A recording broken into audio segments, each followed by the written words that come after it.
এখন মনে পড়ে নিজেকে ব্রাহ্মণ না।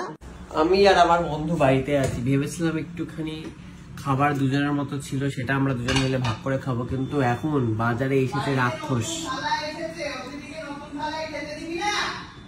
এসেছে, আমাদের ভাগের খাবার সব শেষ, আর রাত্রবেলা মানে অভুক্ত হয়ে থাকতে হবে, কিছু করার নেই। আর এই খাবার খেয়ে যা বাজে কথা বলবি, কারণ খাবারের টেস্ট একদমই ভালো না, তো সেটাও হচ্ছে, কিন্তু খাওয়াতে তো হবেই যখন বলেছি। গেলাই এই হচ্ছে আমাদের রাত্রে খাবার, পোলাও আর এইদিকে পনির, আর আমাদের যে ডিনার সেটটা আসছে সেই ডিনার সেটে ও খাবে, সেজন্য আর ওই খেতে হবে ওকে। বাড়িতে খাবার আছে কিন্তু মা সব বানিয়ে রেখেছে, কিন্তু গিলে এখান থেকেই যাবে। চলে এই যে দর্শকগণ আপনারা বলেন যে আমি মাকে সোনা দিয়ে কোকেতাকে সোনা দিই, কি করে দিই জানেন? সিরিয়াল তো করি না, মানে পাই না আর কি। তো কি করে পাই? এই যে এখন আমি সুকান্তর বাড়িতে যে খাবো, এই যে খাবারটা আমি বাঁচালাম, বাড়ির খাবারটা, সেই খাবারটা আমি কাল খাবো সকালে, সকালের খাবারটা বাঁচিয়ে আবার রাত্রেবেলা রেখে দেবো। সবাই জানে এটা, আমি বলতে দে, সবাই জানে তুই কিভাবে তো পেট চলে, সংসার চলে। একটু একটু করে চিন্দি পয়সা জমিয়ে জমিয়ে হচ্ছে আমি আমার সমস্ত শখ পূরণ করি। সবাই জানে, লোকের মুখ না রাখে, দেখছেন তো কিরকম মুখ নাড়া দিচ্ছে? মুখ নাড়া তো খেতেই হবে, লোকের পেটের ভাত মেরে, লোকের ভাগ মেরে খেয়ে বাড়িতে টাকা বাঁচিয়ে ওরকম বাঁচানো থেকে না বাঁচানোই ভালো।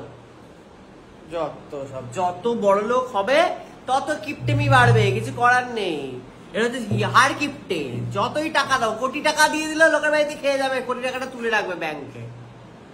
যত সব। তো যাই হোক, আমাদের নতুন ডিনার প্লেটে এটা তোর খাবার, তুই কি ওখানে বসবি? নিয়ে নে।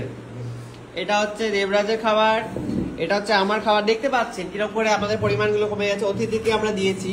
আমি সব থেকে কমটা নিয়েছি, তার থেকে একটু বেশিটা সাহায্য না, আমার এই দুটো আমার ভাগের ছিল, সেটা আমি ভাগ মেরে তোকে দিয়েছি। ওটা আমার জন্য, আমার যদি খিদে পারে তাই তোকে অনেক দিয়েছি, কাঁড়ি দিয়েছি, আর নিস না। সামনে থাকলে যে তুলে নিয়ে গিলতে হবে এটা কোনো মানে নেই। সুকান্ত আমাকে জোর করে আমাকে নিয়ে এসছে, তার কারণ নতুন থালাবাটি কিনেছে না, পেটে যেটুকু সয় সেটুকুই খাওয়া উচিত, তার থেকে এক্সট্রা খেয়ে কোনো লাভ নেই। যে তুই নিয়ে যাচ্ছিস, এখানে কিন্তু ঝোল বয়ে যাচ্ছে, কিন্তু তাও এখানে কিন্তু জল তুলে যাচ্ছিস। ঠিক আছে, কিরকম কাড়ি গিলিস দিয়ে অকারে। না আমার বক্তব্য হচ্ছে, তুই যে ডাকলি আমাকে, আমি ডাকলাম বললি সেটা বল। লোক আমি মাইনা করলাম, তো কে বললো? ও বললি যে নতুন থালা কিনেছিস, এই প্রথম বাড়িতে বায়না করে বললাম, আয় রে আমার ভাগের খাবারটা খেয়ে যা, আমি আজকে রাত্রে পেটা খেয়ে শুয়ে থাকবো, তুই আয় এসে খেয়ে যা। এটা আমি বললাম, যে নতুন থালায় কিছু খেয়ে যা। মিথ্যেবাদী কোথাকার, কিছু খাবি তো এক দানা খা, এত খাচ্ছিস কেন? এত আর কই, বাড়িতে মা সাজিয়ে রাখে খাবার, ছেলে গিয়ে খায় না, পরের দিন খাবে, কিনা টাকা বাঁচাবে, এইভাবে টাকা বাঁচিয়ে বড় লোক হবে। বড় লোক খায়, লোকজনকে দিতে দিতেই তো চলে যায়। কাকে? আমাকে তো দিস না কিছু, তোকে বাড়ির লোক ঢুকিস, ওই এক জন্মে দিয়েছে, এখানে বড়ার আগে তুই লোকটা দিয়েছিল আবার টাকায় কেনা, এইভাবে বড়ার আগেও বলতে যাবে, ততদিন লোকটা বেশি কাজ করে নষ্ট হয়ে যাবে, তাও বলতে থাকবে। 12টা 13 ঠিক সময় খাচ্ছে, তাহলে পনির পেঁয়াজ দেওয়া, ডিম দেওয়া, ঠিক আছে? এখন আর শনিবার মঙ্গলবার যায় আসছে না, মানে 12টা বেজে গেছে তো, রাত 12টা বাজে। খুব নাকামো মারিস, গেল।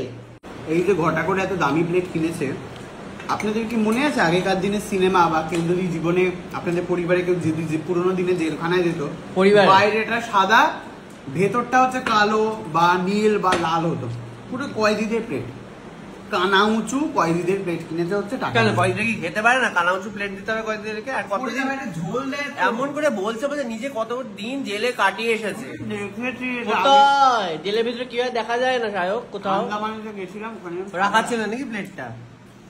এত সুন্দর ঠাকুর ব্যাপার আছে, কি সুন্দর লাল পরাতের মতো ব্যাপারটা, কি সুন্দর প্লেটটা, ওর সহ্য হচ্ছে না। তোকে খেতে দেওয়াটা খাস না, ওই প্লেটে দিয়ে দিয়ে খেতে হবে না ওই প্লেটে, ওই ভেতর থেকে স্টিলে।